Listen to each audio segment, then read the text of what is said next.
Hello word বলেন। আচ্ছা, আচ্ছা। আমার একটা কোয়েশ্চেন আছে। আপনি আপনাদের লাইফটাই অনেকদিন দেখলাম আরকি আপনারা বিশ্বাস করেন না, অবিশ্বাসী।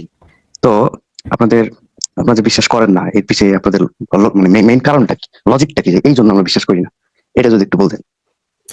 লজিক হলো আপনারা ধর্মের নামে যা কিছু যেসব অলৌকিক বা অতিপ্রাকৃতিক বিষয়াদির কথা বলতেছেন, এগুলা আমাদের কাছে কোনো প্রমাণ নাই আচ্ছা, এবং আচ্ছা এটার কিছু আমি বলি। যুক্তিও পাই না। আচ্ছা ভাই ঠিক আছে। এখন আপনার সাথে আমি যেভাবে কথা বলতেছি, এই যে মোবাইল, এই যে কম্পিউটার, ইলেকট্রনিক ডিভাইস, এইগুলার যত ক্যালকুলেশন, যত যা কিছু করে এই সমীকরণ বের করে, যতভাবে ক্যালকুলেশন করে এগুলো ডিজাইন করা হইছে, সবকিছুই আপনার রিয়েল নাম্বার দিয়ে এগুলো করা কোনোভাবেই পসিবল না।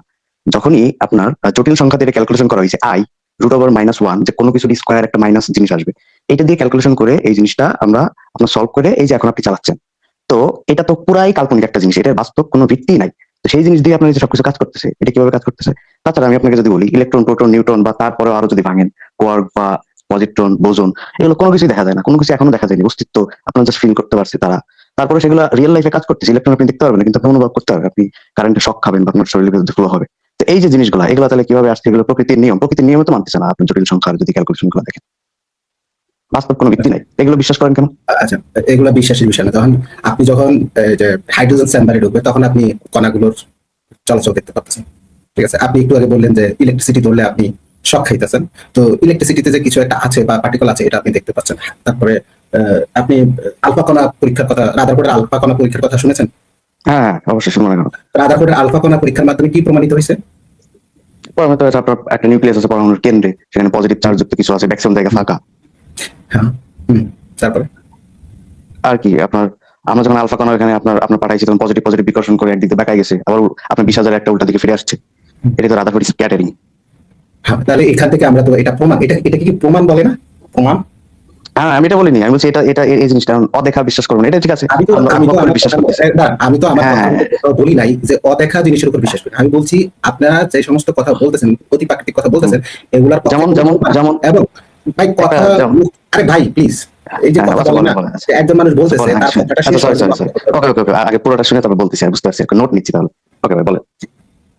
তো আমি যেটা বলতে চাচ্ছিলাম, আমি একবারও বলি নাই যে আমি কিছু দেখি না বলে আমি বিশ্বাস করি না। আমি বলছি আপনারা যা অতি প্রাকৃতিক জিনিসের কথা বলতেছেন, এইসবের পক্ষে ওকে প্রমাণও পাচ্ছি না এবং যুক্তিও পাচ্ছি না। এখন আপনি যখন ওই যে ইলেকট্রন, প্রোটন, নিউট্রনের কথা বলেন, ওগুলোর পক্ষে আমি প্রমাণ পাচ্ছি। আমি বলি না এগুলো দেখতে হবে, আপনাকে স্পর্শ করতে হবে। এগুলোর পক্ষে ওকে প্রমাণ ওকে। আছে। হাইড্রোজেন চেম্বারে ঢুকলে আমি প্রতিটা কণার প্রমাণ পাচ্ছি। জন্য সেখানে শুধু কেবল বড় বড় কণা না, ইভেন ইলেকট্রন যে চলাচল করে, পজিট্রন যে চলাচল করে, হাইড্রোজেন চেম্বারে বোঝা যায়। হ্যাঁ, এটা এটা আমরা আমরা দেখতে পাই। হ্যাঁ, তারপরে হিলিয়াম তারপরে গ্যাস আপনার, দিয়ে আপনার হ্যাঁ, তারপরে হ্যাডন কোলাইডার যেটা আছে, লার্জ হ্যাডন কোলাইডার LH3, এটার মধ্যেও কিন্তু আমরা পার্টিকুলার প্রমাণগুলাই পাচ্ছি। ঠিক আছে? ওকে এরপরে এই সমস্ত প্রমাণের উপর ভিত্তি করে, আবার এই সমস্ত প্রমাণ এবং থিওরির উপর ভিত্তি করে আমরা যখন ডিভাইস বানাচ্ছি, সেই ডিভাইস আবার চলতেছে। তার মানে এটাও আরেকটা প্রমাণ। তার মানে আপনি যেগুলো বলছেন সেগুলো পুরোপুরি প্রমাণ আমাদের সামনে আছে। এখন আপনি আর জটিল সংখ্যার বিষয়, ধর্মের নামে জটিল যেগুলো সংখ্যা। বলছেন সেগুলো প্রমাণ দেন। আচ্ছা আচ্ছা আচ্ছা, আচ্ছা, হ্যাঁ এখানে বলতেছি আমি এখন। একটু একটা জিনিস একটু জিজ্ঞেস করতে চাই হ্যালো ওয়ার্ল্ডকে। হ্যালো ওয়ার্ল্ড, যখন আপনি জিজ্ঞেস করলেন অন্বেষণ ভাইকে যে আপনারা কেন বিশ্বাস করেন না, তারপর অন্বেষণ ভাই যখন বললো প্রমাণ নাই, তখন আপনি বেশ কয়েকটা উদাহরণ দিলেন যে অমুক তমুক তমুকটা তো আপনারা না দেখেই বিশ্বাস করতেছেন। তাইলে হ্যাঁ এই জিনিসটা তো আপনি বললেন, তাই না ভাই?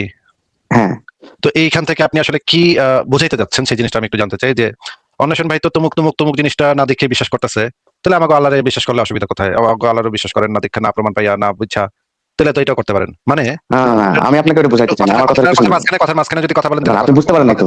আপনি আমি তো তো আমার জিজ্ঞেস কথাটা বুঝতে করতেছি, পারেন নাই। আমি তো আপনাকে জিজ্ঞেস করতেছি, আমার প্রশ্নটা আগে শুনে নেন তো, কি প্রশ্নটা ওকে ওকে করতেছি ওকে। সেটা যদি আপনি পুরোটা না শুনেন, আগে যদি বের করা শুরু করেন, তাহলে ভাই কেমনে হবে? আচ্ছা ওকে নিজের বলেন। মিউট করে রাখেন, নিজের মিউট করে রাখেন, হ্যাঁ মিউট করে রাখেন।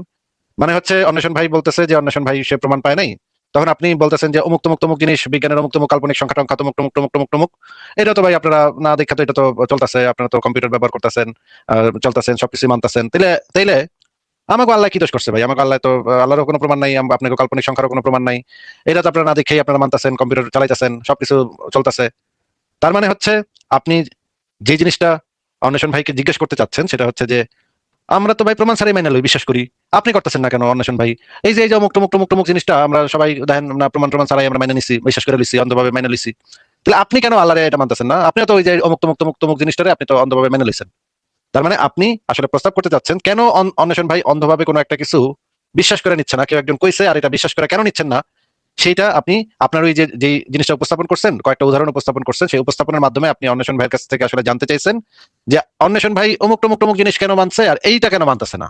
অন্ধভাবে প্রমাণ না পাইয়া কেন এটা মানতেছে না? এটাই তো আপনার প্রশ্ন ছিল নাকি? এবার বলেন হ্যালো ভাই, এবার বলেন। না ভাই, আমার প্রশ্ন এটা ছিল না। আপনি মানবেন কি মানবেন না এটা আপনার একান্ত ব্যক্তিগত বিষয়। আমি আপনাকে মানতে বলতেছিও না। এটা তো ইয়া হয়ে গেল। এটা তো আপনাকে আপনি না, না, আমি বলি, এবার আমাকে বলতে অন্য দেন। প্রসঙ্গে এবার চলে আমাকে গেলেন। বলতে দেন। অন্য না, না, না, প্রসঙ্গে আমি কি চলে বলছি গেলেন। পুরোটাই বলতেছি। আপনি মিউট করে কথা বলতে হইতেছে আপনাকে। একটু কথাটা আমি যে জিনিসটা জিজ্ঞেস করছি শুধুমাত্র সেটুকুর উত্তর দেন। আপনি মানবেন কি মানবেন না সেটা আপনার ব্যক্তিগত বিষয়। সেটা তো এই মুহূর্তে আমার প্রশ্ন না ভাই। আপনি কথা অন্যদিকে ঘুরাইতেছেন কেন? আপনাকে যখন অন্বেষণ ভাই বললো যে প্রমাণ পাই নাই দেখে আমি মানতেছি না, তখন আপনি কয়েকটা উদাহরণ দিলেন যে ওইটাও তো আপনি অন্ধভাবে মেনে লইছেন, ওইটাও তো আপনি না দেখা না প্রমাণ পাইয়া কোনো কিছু না ইয়া করে আপনি তো মেনে লইছেন। তাহলে এইটা তার মানে আপনি যেটা প্রস্তাব করতে চাচ্ছেন যে ওইটা মেনে লইছেন, তাহলে এটা মানতে সমস্যা কোথায়? হ্যাঁ, আমাকে আল্লাহরে মানতে সমস্যা কোথায়? আমার আল্লাহরে মেনে লন। এইটাই তো আপনার পয়েন্টটা উত্থাপনের একমাত্র কারণ, তো এটাই হতে পারে। এটা ছাড়া তো আর কোনো পয়েন্ট আমি এখান থেকে পাইতেছি না। মনে করি তর্কের খাতিরে ধরে লই অন্বেষণ ভাই তুমুক তুমুক তুমুক জিনিস অন্ধভাবে বিশ্বাস করে লইছে। এই জিনিসটা যখনই আপনি অন্বেষণ ভাইকে জিজ্ঞেস করতেছেন, ভাই আপনি তো ওই জিনিসটাও তো অন্ধভাবে বিশ্বাস করে লইতেছেন। আমি এরকম ভাবে বলিনি ভাই। আমাকে একটু বলতে দেন। আপনি আরেকবার শুনেন। আপনি আরেকবার শুনেন। আপনি আমার কথার মাঝখানে আবার বললেন না। আবার আপনি আবার আপনাকে মিউট করে রাখতেছি। আপনাকে যে স্পেসিফিক প্রশ্নটা করতেছি সেই স্পেসিফিক প্রশ্নের উত্তর দিবেন, অন্য কোনো প্রসঙ্গ এখানে বলবেন না।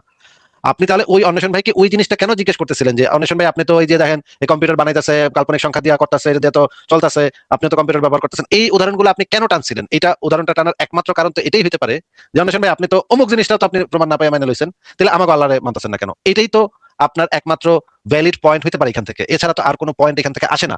যদি আপনার অন্য কোনো উদ্দেশ্য থাকে এটা বলার, তাহলে তো আপনি এই কথাটা তো বলতেন না যে আপনি ওইটা কেন মানতেছেন আর এটা কেন মানতেছেন না। এটা থেকে তো শুধুমাত্র একমাত্র লজিক্যাল কনক্লুশন এটাই আসে যে আপনি ওইটারে মানছেন, এটার মানতেছেন না কেন। এটাই তো আপনি জিজ্ঞেস করছেন, তাই না? অন্য কোনো প্রসঙ্গ কথা না বলে শুধুমাত্র এটুকুর উত্তর দেন, বলেন।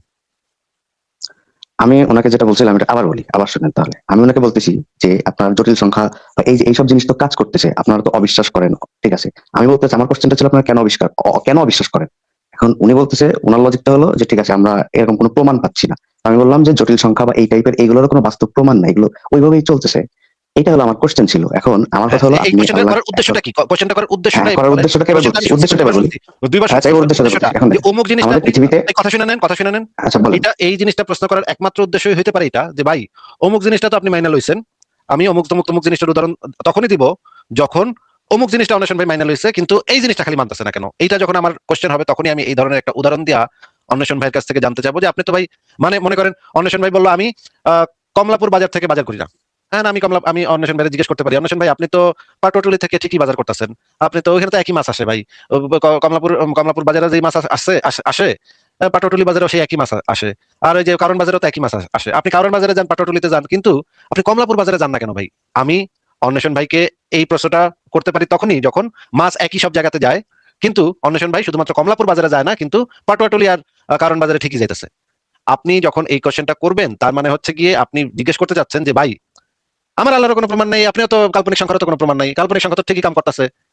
তাইলে আপনার কাছে আপনার এই আপনি আপনার মতো করে বলতেছেন, আপনি আমার কথাটা শুনলেনই না এবং আপনারা আমি দেখছি কারোর কথাই শুনেন না, নিজের মতোই বলতে থাকেন। মিউট করে রেখে কথা বলি। আপনার এই কোশ্চেনটা করার একমাত্র উদ্দেশ্য হইতে পারে এটাই যে ভাই আপনি তো ওগুলোর অন্ধবিশ্বাস করতেছেন, ওগুলো তো চলতেছে ঠিকই, ওগুলো তো কাজ করতেছে ঠিকই, ওগুলো তো আপনি অন্ধবিশ্বাস করে লইয়া কম্পিউটার চালাইতেছেন, মোবাইল চালাইতেছেন কাল্পনিক সংখ্যা টংখ্যা কইরা। তাহলে আমাকে আল্লাহ তো একটা কাল্পনিক সংখ্যার মতো, এর কাল্পনিক ভাবে ধরলে সমস্যা কোথায়, এটা সত্য ধরলে সমস্যা কোথায়? এইটাই একমাত্র কোশ্চেন এখান থেকে আসতে পারে। এই উদাহরণটা দেওয়ার একমাত্র কারণ হতে পারে এটাই যে আপনি এটাই বুঝতে চাইছেন। এখন আমি আপনার প্রশ্নটা এটাই আমি বুঝছি। অন্বেষণ ভাই আপনিও কি এটা বুঝছেন কিনা একটু বলেন তো। না, না ভাই, উনি আপনার মতো এরকম বালপুরা না। উনি আচ্ছা ঠিক আছে, আপনার এই যে চুনাহাগা বলদ গুলা কই থেকে উঠে আসে, মানে ফুকিনি মাদ্রাসা সাফ করতে উঠে আসে, এগুলোর কথা বলতে দিলেই সমস্যা। অন্বেষণ ভাই আপনি একটু বলেন তো আপনিও কি এটা বুঝছেন? কি বললো আসিফ ভাই? উনি কি বললো? গালিগালাজ করতেছে। না, না ভাই, আমি গালাগালাজ করি নাই। বললাম আপনি কথা বলতে দেন। বুঝ নাই, এটা তো উত্তর তো একটাই যে আপনি মানে এই পয়েন্টটাই মেক করছেন। আপনি যেহেতু অস্বীকার করেন না যে আব্দুল্লাহ করেন, আপনি এই পয়েন্টটাই মেক করছেন যে অন্বেষণ ভাইয়া আমরা তো আরো অনেক কিছু আছে যেগুলো ভাই আপনারা যে মানেন এটা তুমি জানি, এটা তো জেনে আসছে আপনার সাথে বলতে। আপনার এই সন্দেহেরই উত্তর দিয়েছি আমি, কিন্তু ঘুরে ফিরে উত্তরটা দিয়েছি একইভাবে যে আপনার উত্তর ঠিক আছে, আপনাদের উত্তর তো ঠিক আছে, আমার আরো কিছু বলতে দিবেন না শেষ। আপনাকে একটু মিউট করে রাখতেছি।